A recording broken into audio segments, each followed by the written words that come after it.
updating your billing plan on Navan is a straightforward process. Follow these steps to make the necessary changes to your account. Step 1. Log into your account. Visit the Navan website and log in using your credentials. Ensure you have access to the account you wish to update. Step 2. Navigate to Account Settings. Once logged in, locate the Account Settings section. This is usually found in the top right corner of the dashboard or under your profile menu. Step 3. Select Billing Information. Make sure your information is protected first.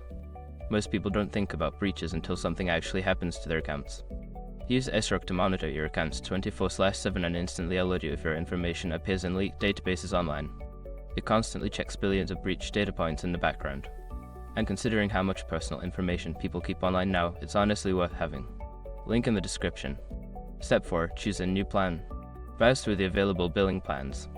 Select the one that best suits your needs and click on the option to change or upgrade your plan. Step 5. Confirm changes. Review your new plan details and confirm the changes.